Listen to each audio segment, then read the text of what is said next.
My girlfriend texted from a girls' trip. We need to talk. I think we should see other people. I replied, clarity is good. Then I posted my new relationship status and a photo of me handing the keys to our apartment back to the landlord. Her friend started frantically texting me, asking why her belongings were on the curb. Hi viewers, thanks for stopping by. If you've been watching the channel for a while and still haven't subscribed, now's a great time. Let's get into the story. I'm writing this from a mostly empty apartment that smells like cleaning products. It's quiet, and for the first time in about 4 days, my stomach isn't a solid knot of dread. It feels more like relief, which is a strange thing to feel after your life gets turned upside down. My girlfriend, Maya, and I had been together for 3 years. We'd been living together for 2 of them in a great apartment that we both loved.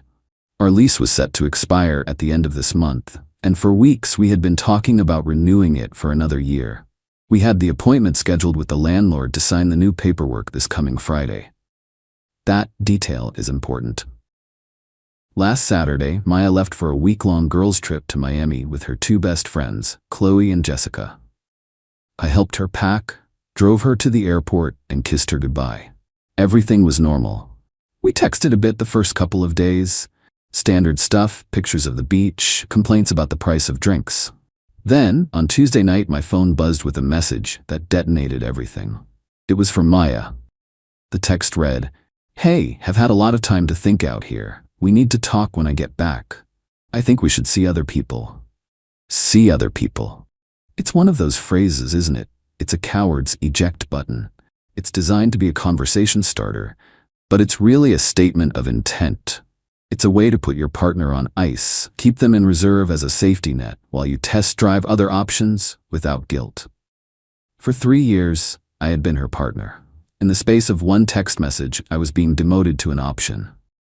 Something inside me didn't break, it just clicked into place. All the little moments of her being distant lately, the way she was glued to her phone, the vague work stress explanations, it all came into sharp focus. The hurt was there, deep and cold, but on the surface, I just felt this strange, surgical calm. She wanted clarity? Fine. I would give it to her. I stared at her message for a minute, then typed my reply. It was only 3 words. Clarity is good. I hit send. Then I put my phone on silent and went to work. The next morning, I called our landlord. I explained that our plans had changed and that we would not be renewing the lease. I confirmed that I would be vacating the property and returning the keys by our official move-out date, which was this Saturday, just 3 days away. He was surprised, but said as long as the apartment was clean and the keys were returned on time, it was no problem. Then, the packing began. I was methodical. I packed my books, my clothes, my computer equipment. All my stuff was boxed up by Wednesday evening. Then I started on Maya's things. Her entire life was intertwined with mine in that apartment. I packed every piece of clothing, every shoe from her ridiculously large collection, every makeup palette, every framed photo of us. I emptied her drawers and her side of the closet. I took down her art from the walls. I boxed it all up carefully, labeling each box with a black marker. Maya, clothes, Maya bathroom, Maya sentimental.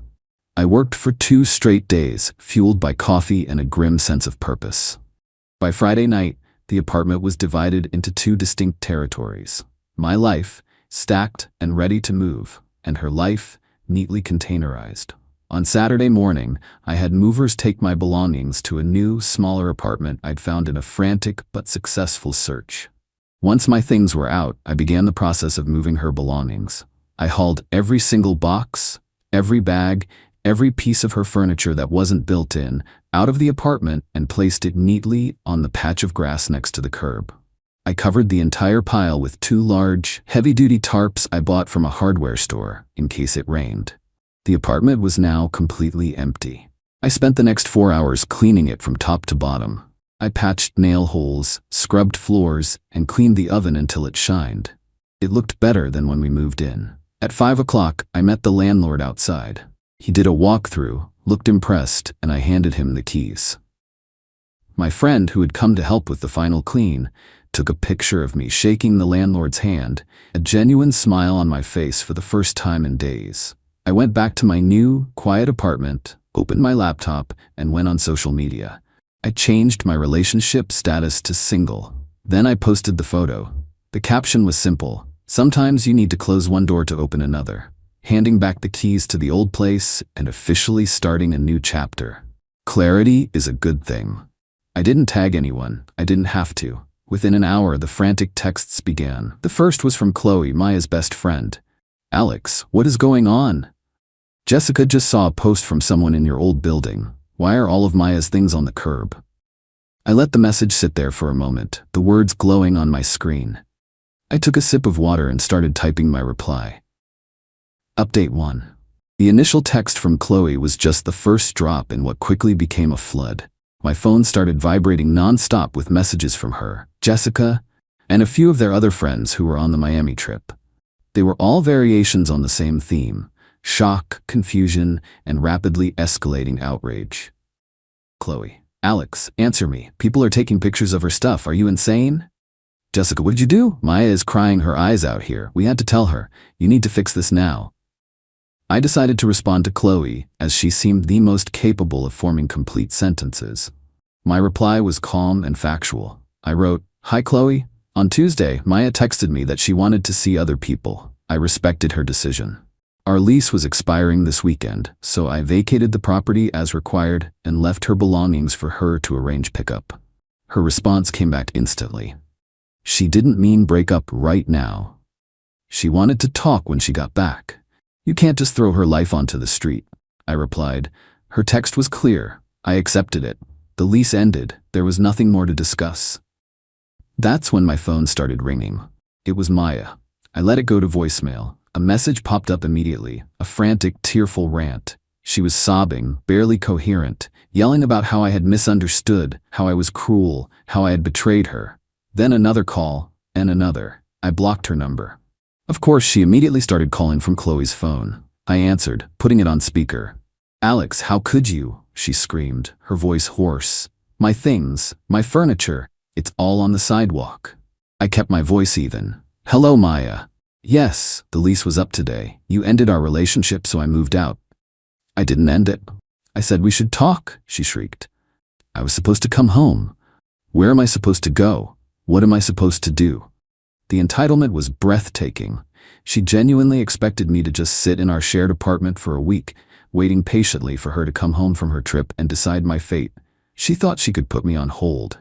"That sounds like a problem you should have considered before you sent that text, Maya," I said. "You wanted to see other people. I assume you have a plan for that." There was a choked sound, and then Chloe's voice cut in. "This is because of Chad, isn't it? You're punishing her because of Chad." Silence. I had no idea who Chad was, but I had a very strong suspicion I was about to find out. I just waited. "Chloe, shut up." Maya hissed in the background. Too late. The pieces clicked. There was a guy. Of course there was a guy. Her time to think was a test run with someone new she'd met in Miami. She sent me that text to clear her conscience, to give herself permission to cheat without technically cheating. If things with Chad worked out, she could point to the text and say she ended it. If they didn't, she could come home and say it was all a big misunderstanding and I was her one true love. She wanted to have her cake and eat it too, and I had just thrown the cake, the plate, and the entire table into a wood chipper. "I don't know who Chad is," I said into the phone, my voice like ice, "but it sounds like you do. Maybe Chad has a place for you and your things to stay." I hung up and blocked Chloe's number too. The story was now clear. She hadn't gone on a girls' trip, she'd gone on an audition. Later that evening, I got an email from the landlord. He wrote, "Alex, just a heads up, I received a very distraught call from Maya. I informed her that you vacated the property legally at the end of your lease term and that she has no further tenancy rights. She was very upset, just wanted to keep you in the loop. Hope you're doing okay." My actions were logical, legal, and final. She had made her choice, and I had simply facilitated the consequences with maximum efficiency. She wanted to see other people? Fine. She was now free to do so, completely unburdened by a relationship or an apartment. Update 2. The week after Maya's disastrous return from Miami was a masterclass in escalating blame and attempted manipulation. It seemed her vacation romance with Chad evaporated the moment he realized she came with a mountain of curbside baggage and a raging drama vortex. He was a fun time, not a moving service. Suddenly she was back in town, with no boyfriend, no apartment, and a pile of belongings slowly being picked over by curious neighbors.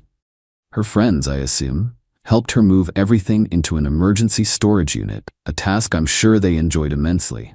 After a few days of silence, which I savored, the next wave of attack began, this time from her family. Her mother called me. I made the mistake of answering. She started with a sweet, disappointed tone. "Alex, honey, I am so surprised at you. Maya is just devastated. There must be some misunderstanding." I gave her the short, factual version. "Hello, Mrs. Gable. Maya texted me that she wanted to end our relationship and see other people. Our lease was up. I moved out." Her tone hardened instantly. "That is no excuse to throw her out like garbage. You were supposed to sign a new lease together. You did this deliberately to hurt her." "She ended the relationship," I repeated calmly. "My name was on the lease. I was not going to be legally and financially responsible for an apartment for a woman who was actively seeing other people. Her things were left for her to collect before the lease expired." "She needs money, Alex," her mom said, shifting tactics. "She had to pay for movers and a storage unit. Her things were out in the open air. Some of her designer bags could be ruined. You owe her for that. I am not financially responsible for her choices," I said, my patience wearing thin. "Goodbye." I hung up before she could respond. Next came the social media campaign. Maya posted a long, rambling story. It was a masterpiece of victimhood narrative, full of vague allusions to trust being broken and being abandoned at my most vulnerable. She posted a teary-eyed selfie with a caption about having to pick up the pieces of my life, literally, with a photo of her boxes in the storage unit. She didn't name me, but she didn't have to. The comment section filled with her followers offering sympathy and condemning the anonymous monster who did this to her. A few mutual friends messaged me, asking for my side. I didn't engage in a public battle. I just sent them a screenshot of her original text message to me. For most people with common sense, that was enough. The narrative of me being a heartless monster started to crumble when people realized I was simply reacting to her own words. The best part, however, was the text I received from Jessica, the other friend on the trip. It seemed she had a conscience. She wrote, "Alex, I'm sorry about all this. What you did was harsh, but I get it. Maya was with that guy Chad all week. She told us she was going to soft launch the breakup with you so she could see how things with him went. Chloe encouraged it. I told her it was a bad idea. I just wanted you to know it wasn't all in your head." I thanked her for her honesty. It was all the validation I needed. Final update. It has been about 2 months now, and the dust has fully settled. The smear campaign against me fizzled out when the full story started to leak, mostly thanks to Jessica and a few other people who saw the situation for what it was. It turns out that a story built on entitlement doesn't hold up well against one built on simple, verifiable facts. Maya's life, from what I've heard through the grapevine, is a mess. She is currently living on her friend Chloe's couch. The friendship is apparently under serious strain, as Maya is not an easy houseguest and contributes nothing to bills, all while complaining constantly about how unfair her life is. She tried to make another run at Chad, but he wanted nothing to do with her drama. She even tried one last desperate move about a month ago, sending me a long, rambling email. In it, she claimed I owed her thousands of dollars for the security deposit that she believed she was entitled to, plus compensation for her emotional trauma. I didn't reply. Instead, I forwarded the email to my lawyer, who drafted a very simple cease and desist letter. It stated that any further attempts to contact me or demand money would be treated as harassment. She went silent after that. As for me, life is good. My new apartment is smaller, but it's mine. It's calm and quiet. A few weeks ago, I received a check in the mail from my old landlord. It was my full security deposit. Included was a handwritten note. "Alex, the apartment was left in immaculate condition. Thank you. Wish you all the best." Seeing that check, that note, felt like the final word. It was quiet confirmation that I had done the right thing, handled my business cleanly, and closed the chapter with integrity. The ultimate irony is that Maya got exactly what she asked for in her text. She wanted to see other people. I just gave her that freedom immediately, without the safety net she assumed she would have. My revenge wasn't about being cruel, it was about refusing to participate in her game. I refused to be the backup plan. I took her at her word and acted on the logical consequences. She thought she could press pause on me while she auditioned a replacement. She learned the hard way that other people have an off switch too. She wanted clarity, and in the end, she got more of it than she ever bargained for.